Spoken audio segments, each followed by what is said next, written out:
This is Optimal Living Daily, episode 1230, Where Personal Breakthroughs Really Come From, by David Cain of Raptitude.com. And I'm Justin Malik, your host, and the guy that finds amazing blogs that I really think you should hear and narrate them for you totally free of charge.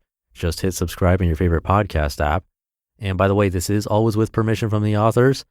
We'll keep this intro nice and short for you, so let's jump right in and start optimizing your life. Where Personal Breakthroughs Really Come From, by David Cain of Raptitude.com.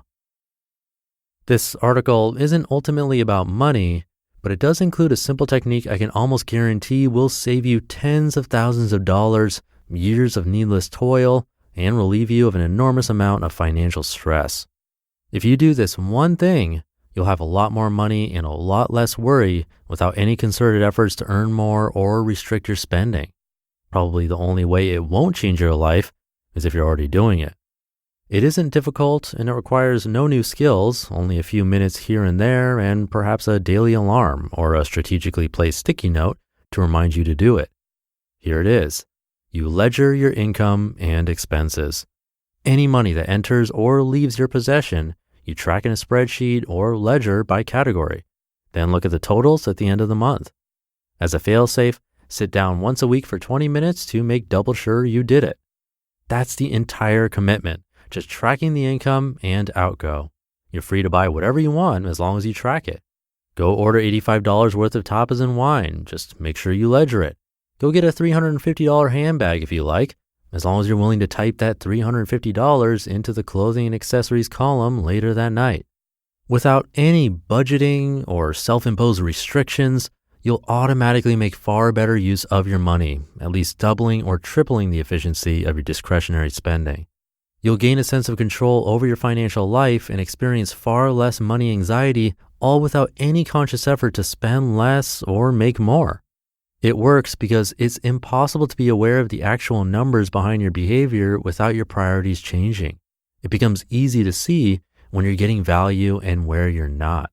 A natural aversion to wastefulness emerges in your daily behaviors with no self-scolding necessary. In other words, the things that tempt you towards trouble become considerably less tempting. And that's the vital point here.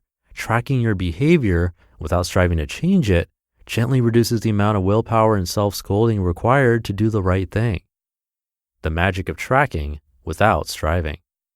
I've spent my entire adult life experimenting with self-improvement campaigns of all sorts, and nothing has worked better than tracking alone. Just recording the numbers without striving to change anything about what you're tracking almost always creates a sustainable, healthy transition to a better way of doing things. It sounds radical. Let yourself do what you want as long as you track it, but it leads to lasting change far more quickly and painlessly than the conventional method, striving to meet arbitrary self-imposed quotas, hoping it will one day stop being so painful. Typically, we begin with a reasonable sounding standard we'd like to meet, a certain budget for dollars spent, calories consumed, hours dedicated to whatever project, and then engage in a seemingly endless series of willpower battles, trying to stay on the right side of the line.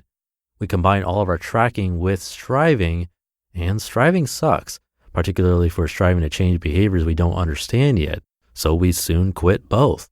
Exercising willpower is painful, and we can't rely on having enough of it to sustain us for the months it takes for the new standard to become easy to meet.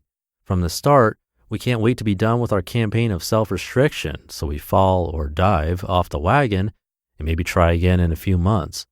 These abandoned trials leave us feeling guilty and powerless and convinced that the high road is the harder one. Occasionally, we do succeed this way, and meeting our new standards eventually becomes easy, but that's not because we finally became masters of self-control. It's because in the intervening time, what we want to do has changed. Tracking without striving does this from the start. Keeping aware of dollars actually spent, hours actually worked, miles actually run, changes what you want to do. You can easily spot the places where it's easy to make progress and where it's too difficult to force things right now. The high cost of certain habits becomes too obvious for them to remain very tempting. Breakthroughs come from awareness, not from willpower or grit or any other forceful qualities we never have enough of.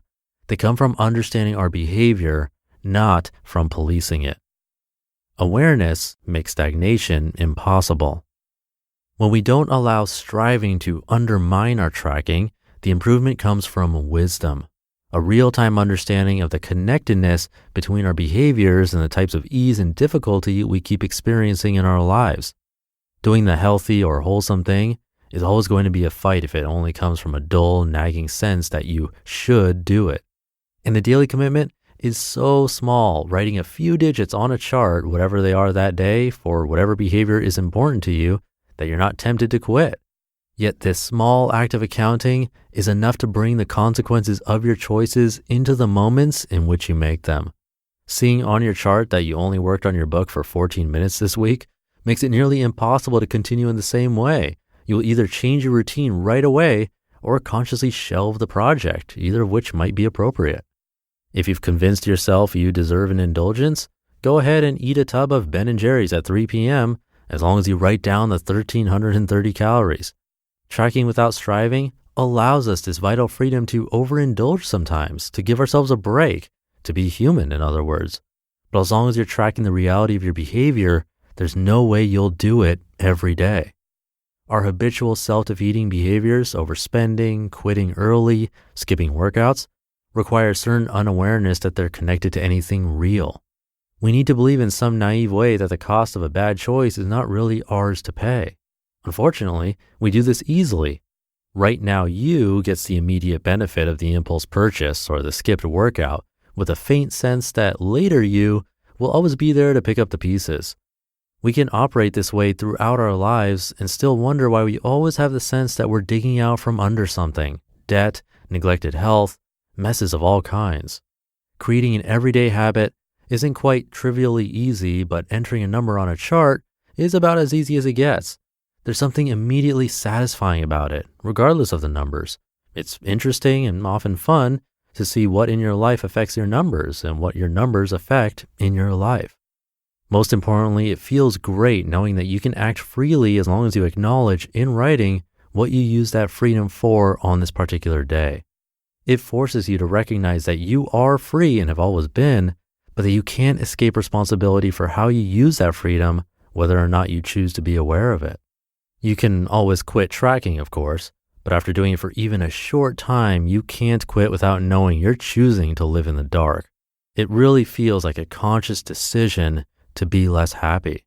But in a few months, when you're fed up with being less happy again, you know what to do. You just listened to the post titled "Where Personal Breakthroughs Really Come From" by David Cain of Raptitude.com. 1,230 episodes, and this might be in my top 10 favorite articles I've narrated, but I'm heavily biased.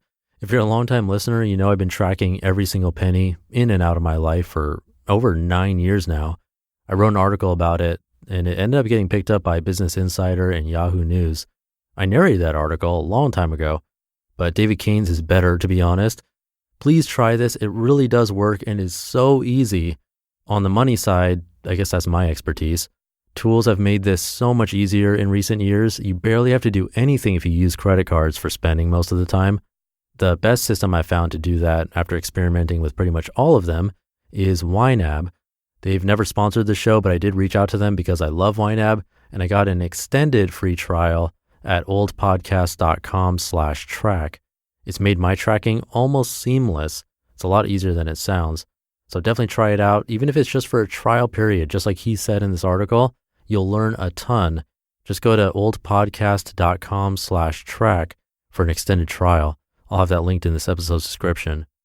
And that'll do it for today. So thank you for being here and sticking around until the end. Have a great rest of your day, and I'll see you tomorrow, where your optimal life awaits.